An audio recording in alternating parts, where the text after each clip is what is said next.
Hi, Ted. How are you? It's good to have you back. Yeah, We were talking about tax lien certificates last time and that sort of stuff. Just right. review for me again, in case somebody missed the first one. What Okay. are tax lien certificates? Okay. Uh, in all states in the United States, in all counties, if people don't pay their tax, what happens is the county now is going to have a shortfall. They won't be able to pay the county employees. So the legislature passed the law. Everybody must pay property tax. So all states have to pay property tax.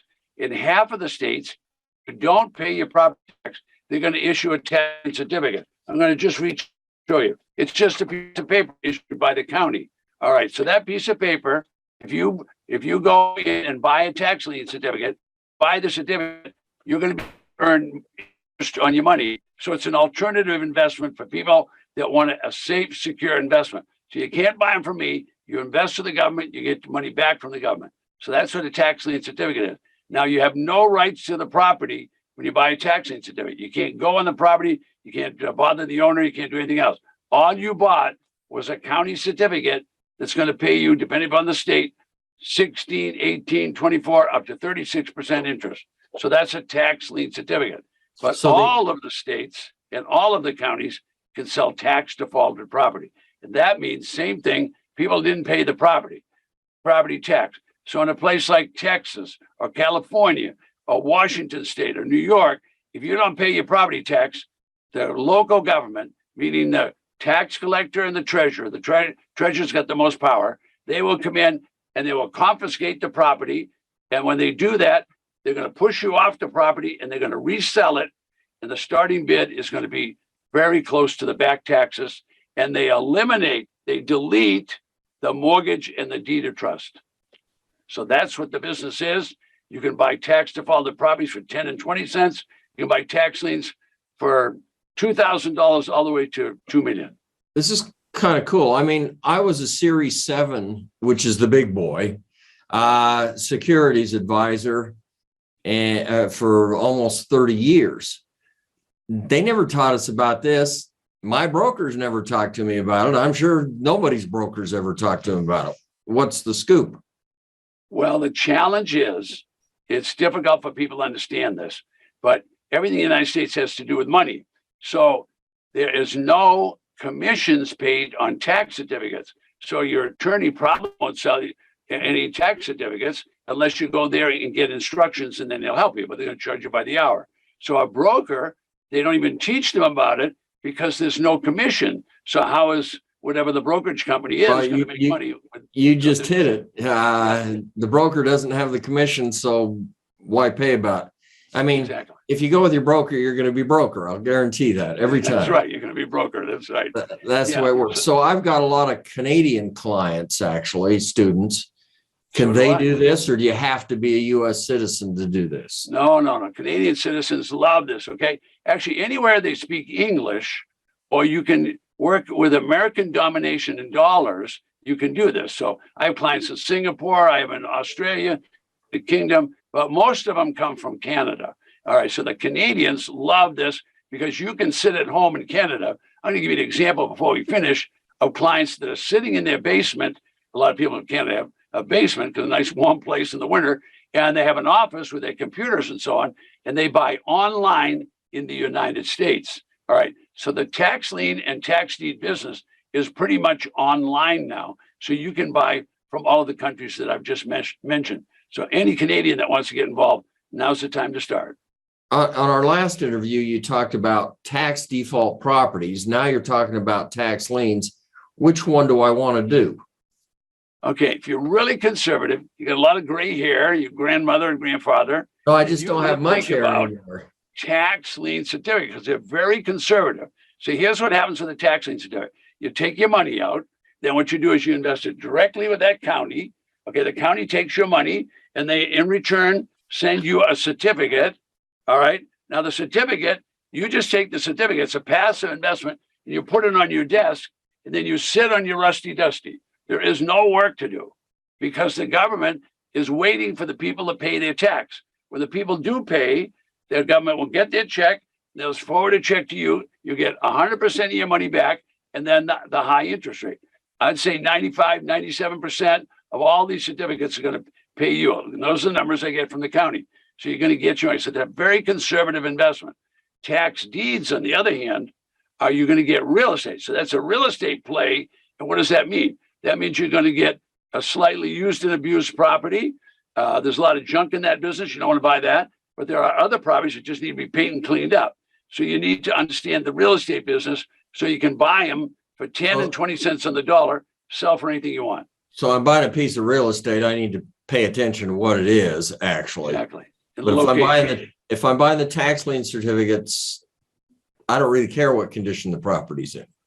Well, you do care, and I recommend that you look at it or have someone look at it, or we can teach you use a GIS mapping system or Google Maps, whatever. You want to make sure that what you buy is okay. Now, I said, okay, it doesn't have to be pristine. Why do you want it? Because if they don't pay a tax certificate, you're going to get that property. You could end up with property. Yeah, without a mortgage and without a deed of trust. But you could get the property. So I do it on. Lesson, I explained a couple, they got the property now, but they had looked at it first and they didn't mind at all. So I can do it online. Yes. I remember I went to an auction as a young guy years and years and years ago. I didn't buy anything. I was stupid. Yeah. Wish I had. Can I can go to the auctions, right? Right. You can go. Listen, I prefer to go to the physical auction. Okay. Why? Because I can look around the room and see who's bidding and how they're bidding. And you can tell by tone of voice when the person's run out of money.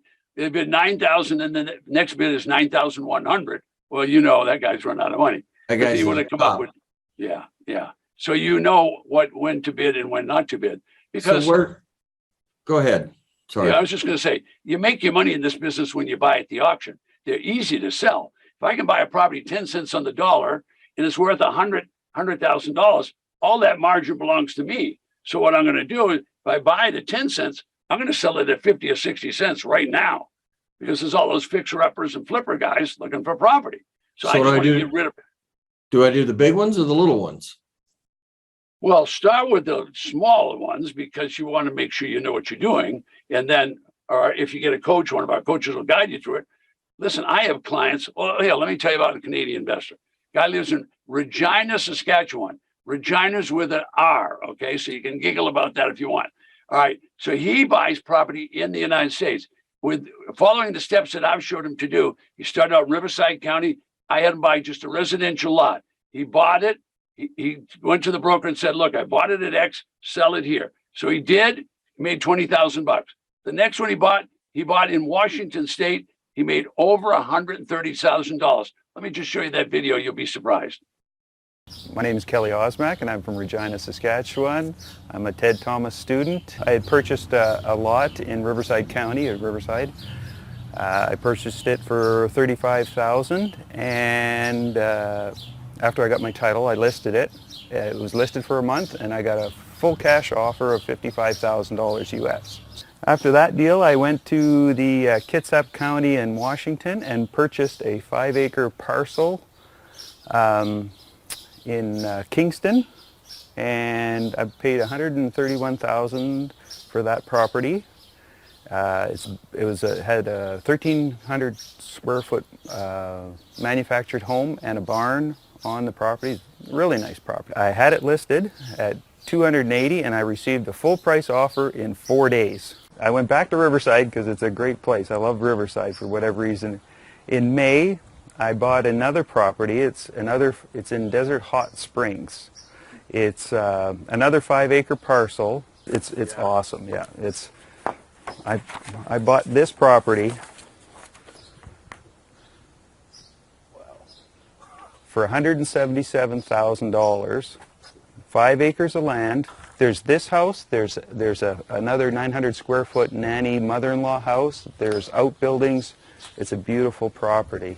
I had a realtor go look at it, and he said, "Yeah, it's in, like, from the exterior, looks like it's in decent shape. Depending what the inside is," he said it could range for anywhere from 500 to 800. I'll probably clear 100,000 US on that deal.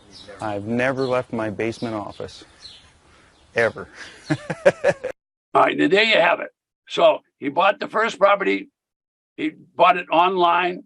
He bought it for pennies on the dollar. he just sold it quickly. Second property, he sold the property in 4 days. Now think about that. How are you going to sell in 4 days? Because he didn't try to get retail. He bought it, he sold it, and made $100,000 and got out. It was worth way more than that. The third one he did was a property that was valued at $800,000, but he didn't pay that for it. He paid $177,000, as you heard him say. Folks, this is a business that works, but you have to learn how to do it. So he did it in Riverside, California, in Washington. Should I stick to the bigger cities or should I go to the little counties? You know. Okay. If you go to a big city, let me just show you. This is the list for Los Angeles County. This is the list. So in Los Angeles, they will have 1,000 to 2,500 properties. Okay, a small county like this is 1 hour from New York City. This is just county, and you can see they got 130 properties. Can you see it up there?